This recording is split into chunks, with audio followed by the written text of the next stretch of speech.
The First World War began on 28th July 1914, when the Austro-Hungarian Empire declared war on the Kingdom of Serbia. In the first week of August, Russia, France, Belgium, Great Britain, and Montenegro had joined Serbia, while Germany had joined Austria. On the side of the Allied powers, the Kingdom of Serbia, the Russian Empire, the United Kingdom of Great Britain and Ireland, the Republic of France, the Kingdom of Montenegro, the Great Japanese Empire, the Kingdom of Italy, the Republic of San Marino, the United States of America, the Republics of Panama, Cuba, Liberia, China, the United States of Brazil, Guatemala, Nicaragua, Costa Rica, Haiti, Honduras, and the Czechoslovak Republic. On the side of the Central Powers, there was the Austro-Hungarian Empire, the German Empire, the Ottoman Empire, and the Kingdom of Bulgaria. Although the Allied victory was a success, the casualties on that side were almost 150% more than those on the Central Powers. To ensure that such a war could never happen again, President Woodrow Wilson created 14 points to ensure peace.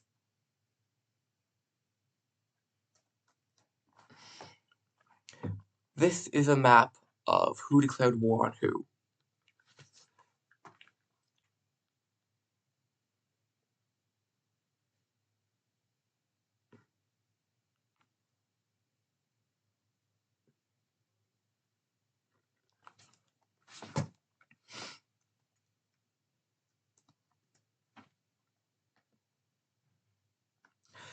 The 14 points were created and introduced by Thomas Woodrow Wilson, 28th President of the United States. Wilson grew up during the Civil War and lived through Reconstruction, so he knew that war can only destroy, and that only in peace can good things be accomplished. He also had a PhD in history and political science, so he should probably be called Dr. President instead of Mr. President. Anyway, Wilson knew what he was talking about.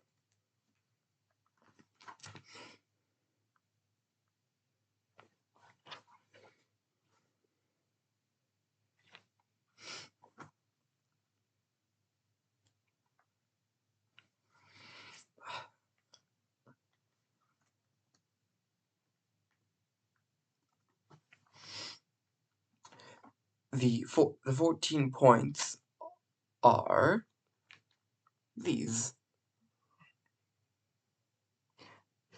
Since you're all illiterate, and even if you could read, the text is way too small, I'm going to read this out like the kind soul I am. No explanations for stuff you can't understand. Make an educated guess.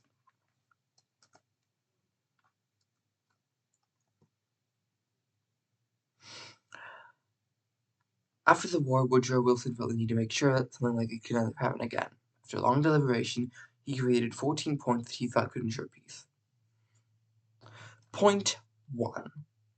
Open covenants of peace openly arrived at, after which there shall be no private international understandings of any kind, but diplomacy shall proceed always frankly and in the public view. Point 2.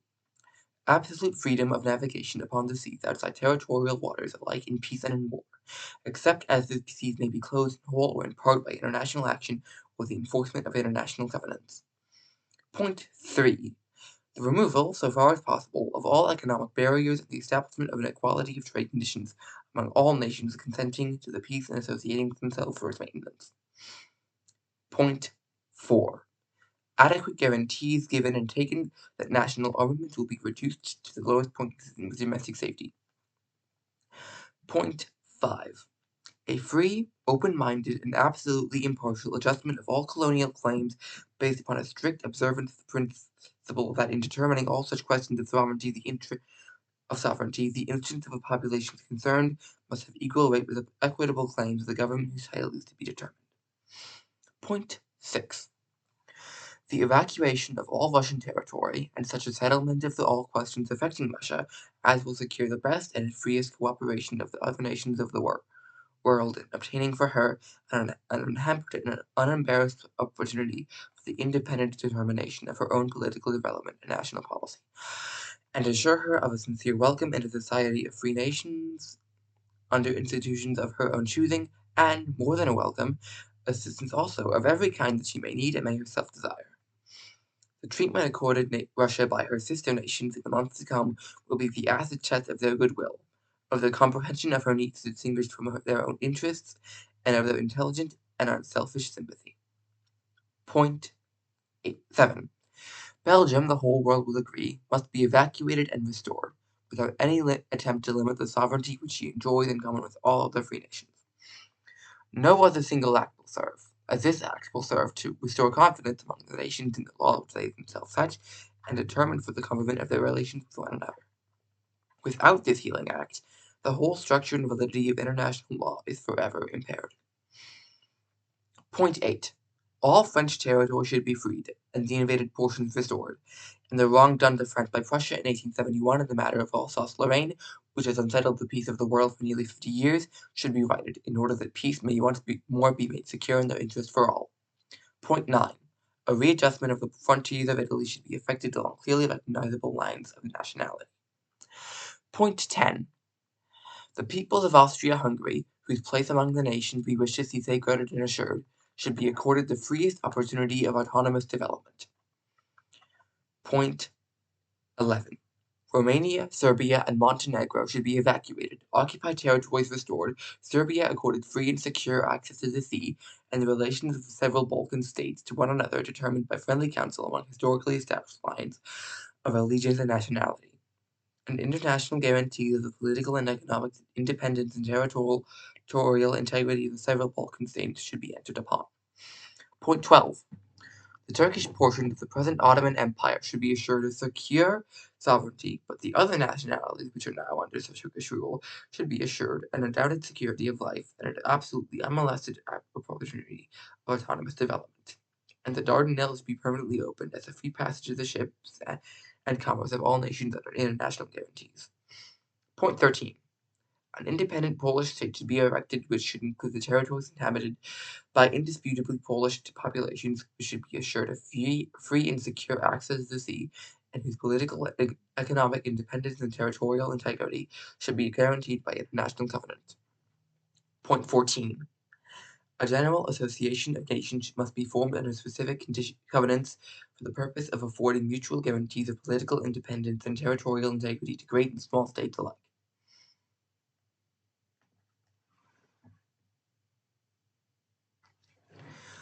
Wilson introduced the points twice, once during the deliberations at the Treaty of Versailles in June 1919, and again to Congress when he returned to America.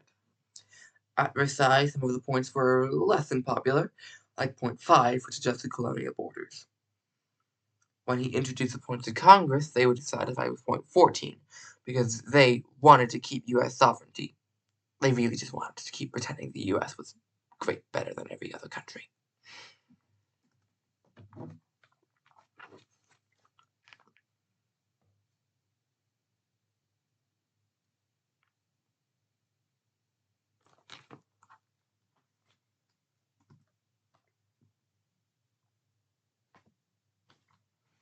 Despite this, not all the points were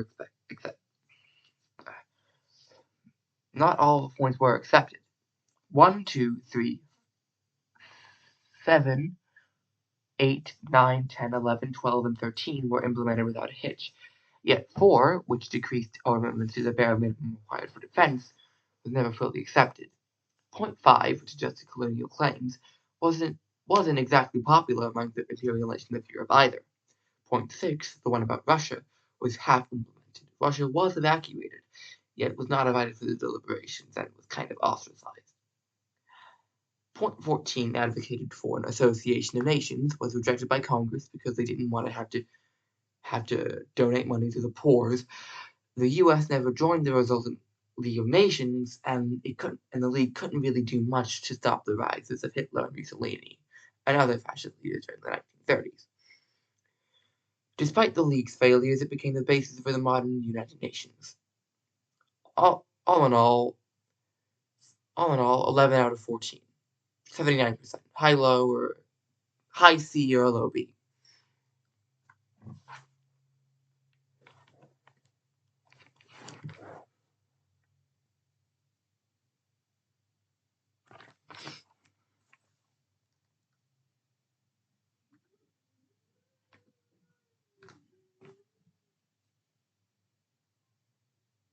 Why are you still here? There's nothing left to explain. Get out of my house. I'm serious. I'm going to call the police if you don't get out in 30 seconds.